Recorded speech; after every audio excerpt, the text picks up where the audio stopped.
Good evening, this is Cretella with a Dawn of War 2 Retribution Elite Mod cast.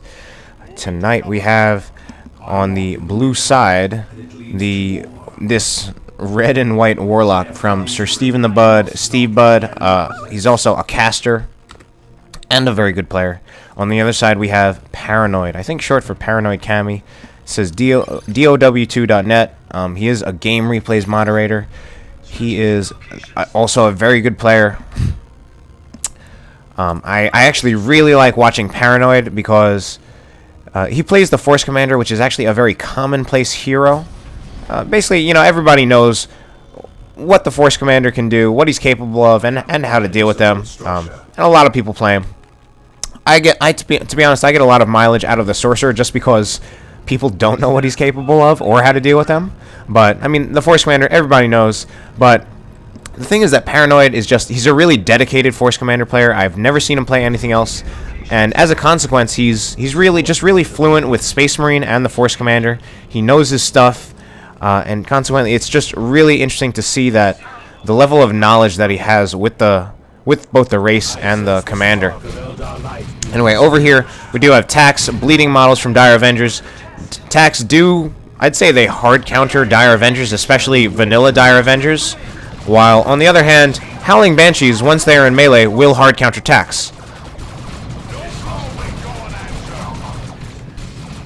So the Howling Banshees over here actually get a knockdown on the scouts because they no longer have 71 melee skill by default, and here's Howling Banshees forcing off both a Tax squad and a scout squad by themselves.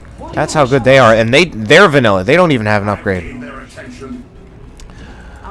obviously, once they have the aspect, they'll have more health. I guess the main thing is Paranoid. He does have 2 scout squads, so he can get a shotgun on both or one of those squads. And then he has a Banshee counter, and a pretty good one. Shotguns, I actually think shotguns are really good. Space Marine is kind of weird in that they don't really have strong melee units of their own, and they rely more on the shotguns to counter other melee units. Meanwhile, Steven already gets the Merciless Witchblade, a fantastic weapon, especially against the Space Marines, especially if Paranoid decides to go for Assault Space Marines. Basically, the Merciless Witchblade will bleed 15 energy with every strike, which will prevent Assault Space Marines from jumping out if they jump in. So, Force Commander right here. I usually don't do that, like just briefing on the heroes, but Force Commander, extremely tanky, extremely powerful, both in terms of how durable he is and his damage. Right now, with just the Chainsword, he's not that powerful. And even without an armor upgrade, he's moderately durable. The Warlock is also a tanky melee hero, although he can also be upgraded to be more of a spellcaster, support spellcaster. Depending how you want to kit him out. Warlock can be extremely tanky with the Champion's Robe and Heart of Darkness. Right now, Steven has not got that. We'll see what he gets. The Merciless Witchblade does pretty good damage. I think it's something like 69 DPS, while the default Chainsword for the Force Commander is only about 39 DPS. So right now, the Warlock is going to be more powerful. We do have shotguns on these scouts to deal with the Banshees. Obviously, the Force Commander is himself a Banshee counter, and this will actually make it kind of tough for the Banshees, since Banshees are very good against Space Marines, but they do have their counters, both in the form of the Force Commander and the Shotgun Scouts. And then once you knock them down with either one, you can focus them down with the Tax. So I think partly to deal with some of that, Steven, he went a really light tier 1. He decided to, before getting any other units, he got a Warrior on his Warlock and aspects on both his starting Dire Avenger and his Banshees. So he had about only 2 units, while Paranoid had 3 or 4. But now Steven does have the Rangers, which are extremely good against Scouts, just because they're going to one-shot the members of a squad that only has 3 models. And this Warlock needs to go before he gets wiped. We do have the ASM here, though. And I wonder if, I guess Paranoid is going to move in to bash generators a bit. He does have a Shotgun Scout squad right here to capture the victory point while his main force comes up here. Unfortunately, I think a bad call on Paranoid's part is that he does not have either one of his shotgun squads up here. He probably should have brought one. As it is, it looks like he might win this fight anyway, mostly thanks to the Force Commander. But his Assault Space Marines did lose a model, and they are very low on health. What he wanted to do was bash this generator with the shotgun scouts. I think he should have just let the squad that was capping, the shotgun scout squad that was capping, come here later after it capped to bash this generator, and had the other shotgun scout squad come over here to both support his army and even to generator bash, because this is the more important generator bash going down right here, just with this whole farm as opposed to just the node.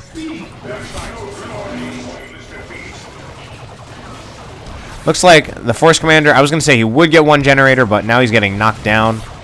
He needs to retreat, and he doesn't even get a generator. Generator does have 14 health. I think what you don't see a lot of in this game, you don't see a lot of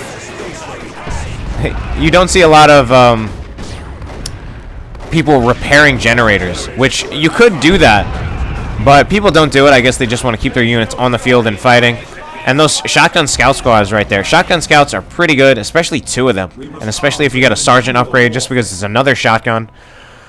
Took out that generator that was low in health and just won the fight against Dire Avengers. Interesting thing is, two squads of shotgun scouts, I think, will beat one Chaos Space Marine squad, or maybe even one TAC squad, just because they do a lot of damage and you can knock them down twice. So they'll certainly beat a squad of Dire Avengers, which they will do full damage against with their shotguns, as opposed to, obviously, TACs or Scout or Chaos Space Marines have some damage resistance because of the piercing damage, which does not do full damage to heavy armor. It belongs to the craft world now. So this is actually a very typical Space Marine build, just Scout, TAC, Scout, ASM. So we're not really seeing, I guess, we're not seeing anything too out of the ordinary from Paranoid. We are seeing a 3-cap from Stevebud. And we are seeing the Rangers against the Tactical Marines taking shots. It does take 2 shots to take out a TAC model, but I mean, they're still good against TACs, just because they bring that Scout, that TAC squad model just that much closer to death. Banshees decided to rush in, but the Assault Marines that jump over the rocks right in. Just, ooh, and yeah, it's the kind of thing where I think a lot of Space Marine players would have walked their ASM right into that grenade. Paranoid was able to just see it and then quickly move his ASM right out of the way, and the grenade did absolutely nothing. But those Rangers still definitely bleeding Scout models. Paranoid getting a Razorback, and this is again something that, at least in my opinion, is the sign of a Space Marine player who kind of knows what he's doing. My experiences playing Space Marines, especially when I first started playing the game, was I never wanted to get a Razorback because I thought it was just going to die. And it's something, it actually requires some micro. But, I mean, if you actually do have micro, it can be very good, just with the damage it puts out. Not that much damage, but it does about as much damage as a TAC squad with a sergeant. But it's mobile, it does decent damage, especially against infantry units that don't have heavy armor. We have a special attack from the Warlock, very good, and he is going for the ultra tanky Warlock build, which is the Champion's Robe and the Heart of Darkness. And this Assault Space Marine squad in a lot of trouble, so much trouble that my computer is lagging. Unfortunately, I don't like that.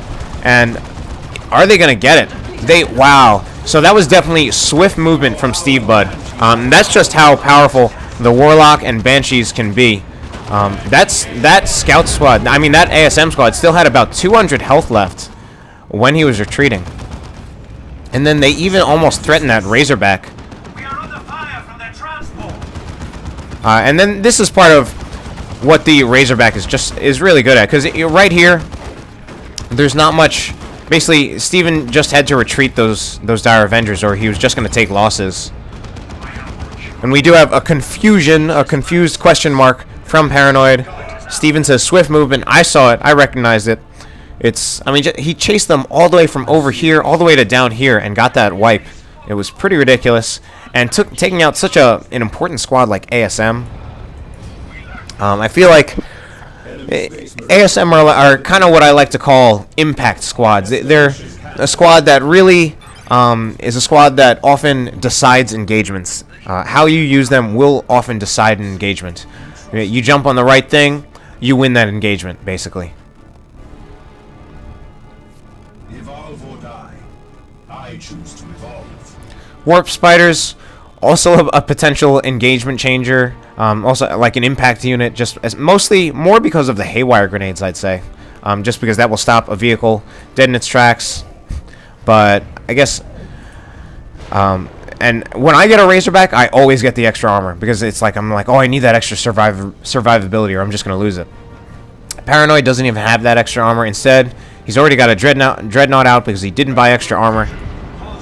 Oh, I think he could buy extra armor.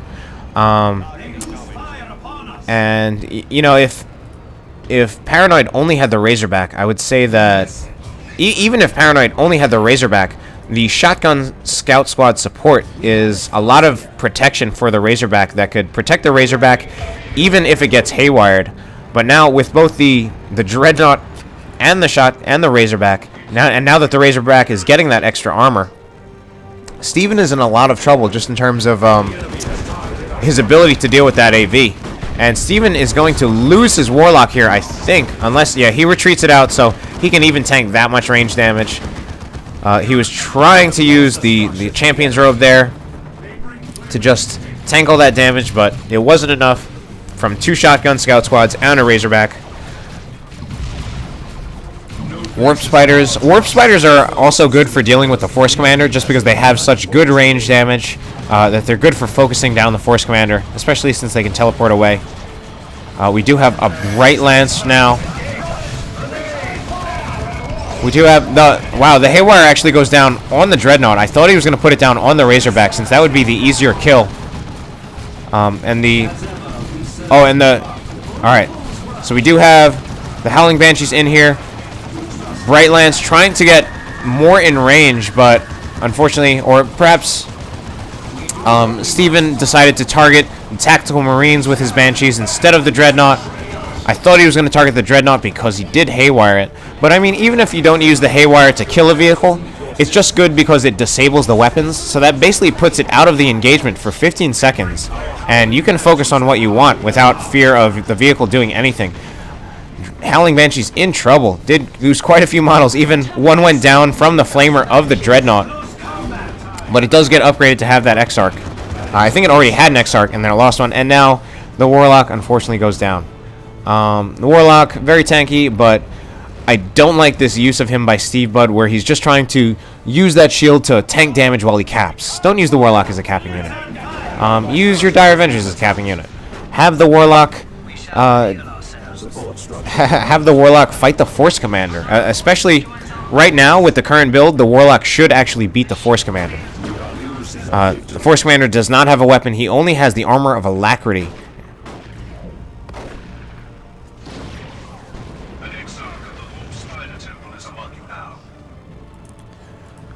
And the Warlock would especially be good against attacks. The main problem right now is that Paranoid does have 2 Shotgun Scouts to counter them, to counter any melee units. So that means Steven needs to use both the Warp Spiders and the Rangers to bleed the Scouts and then force them off.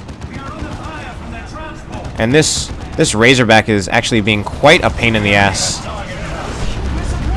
I thought we were going to see the Warp Spiders teleport in and then haywire this vehicle, and they did. It just took a little longer than I thought. And now these Banshees, they may have used swift movement, and if they did, well, either way, it doesn't matter. They should take out this Razorback right now.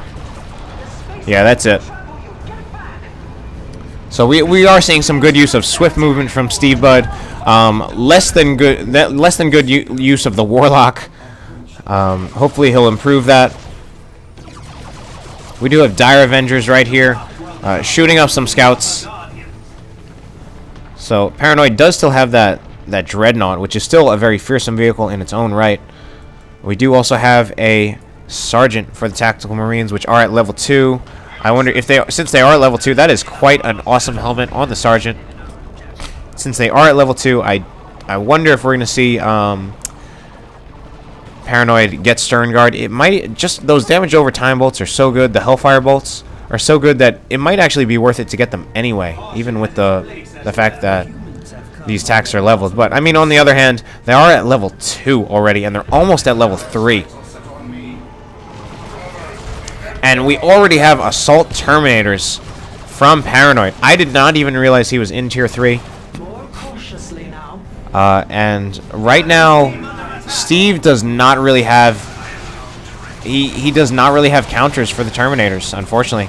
The best he has are the Banshees, which should still lose just because they have nowhere near as much health. They will do a lot of damage, but they don't have the health. I think what Steve needs is... he needs a Dark Reaper squad. Dark Reaper squad.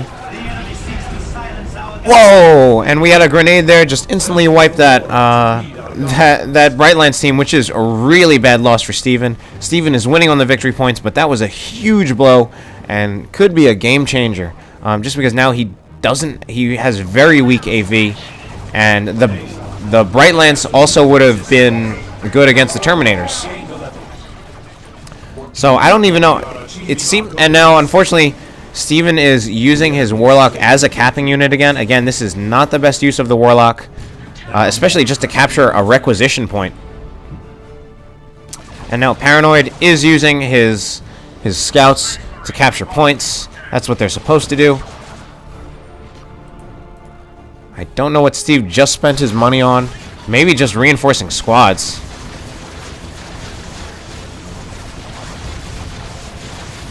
Yeah, and that is a winning fight right there for the Eldar.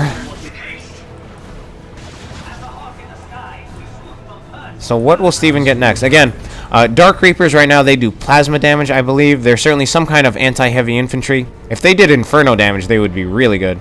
But even if they just do plasma damage, they're really good against Assault Terminators.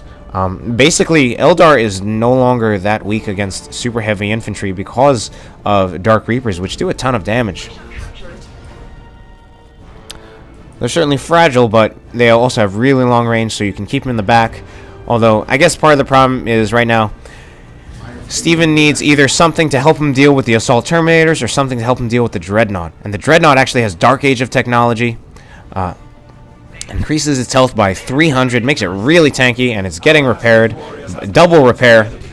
Aspect Warriors falling to the enemy. Rangers getting shot up. These Rangers, unfortunately, I don't know if they've been doing that well. I guess the best thing Steve has going for him is the fact that he still has quite a VP lead.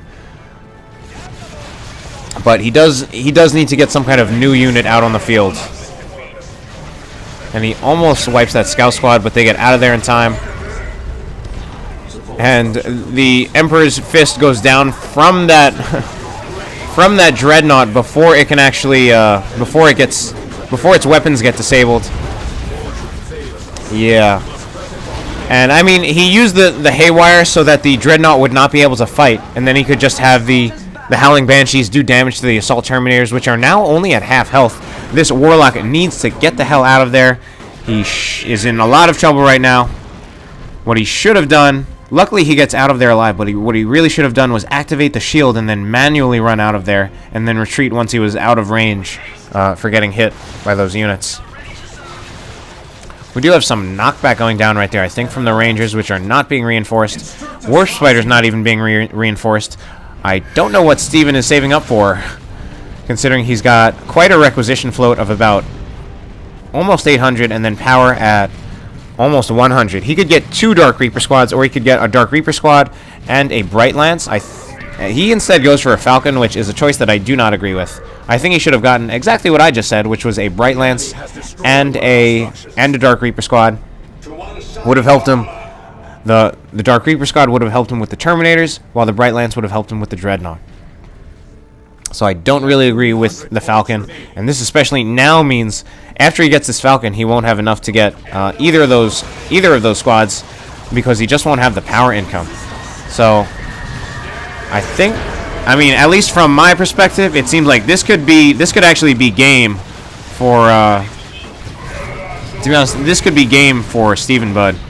He does manage to wipe the Force Commander. I don't think that's enough, but we'll see. And a Falcon, I don't think is a good choice either. It does do some AV. and does do some damage to the Terminators, but still, you know, thinking about it, I guess what is good about it is the fact that it's a vehicle with a fairly high speed, something like 6 or 6.5, and Paranoid actually doesn't have any way of dealing with that. Although now he does get this missile launcher, and I think this Falcon is dead.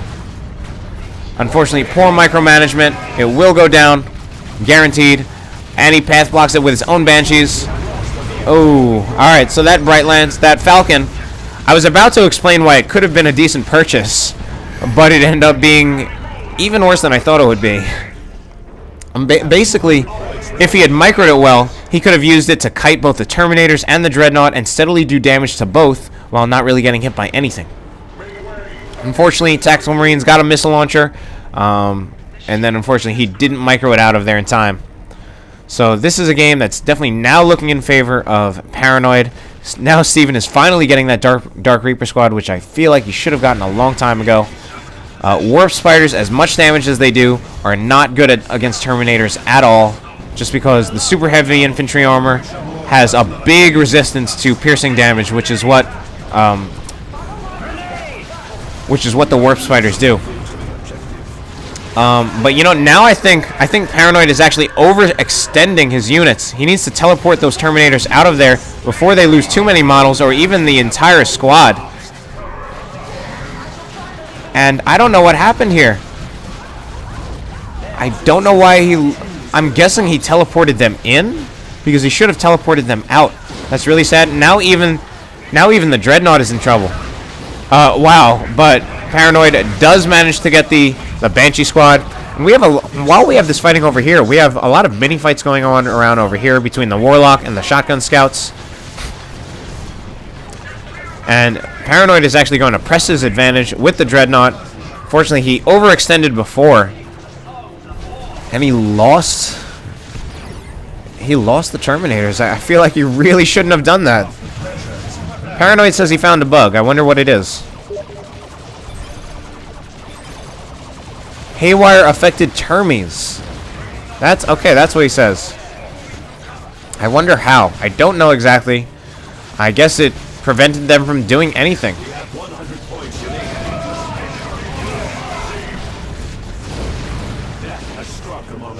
And now those Dark Reapers are just being as amazing as I thought they were. Doing a ton of damage to those tacks. I actually have someone inviting me to play. Hopefully this game will end soon, and maybe then I can play. Force Commander does have a Power Fist right now.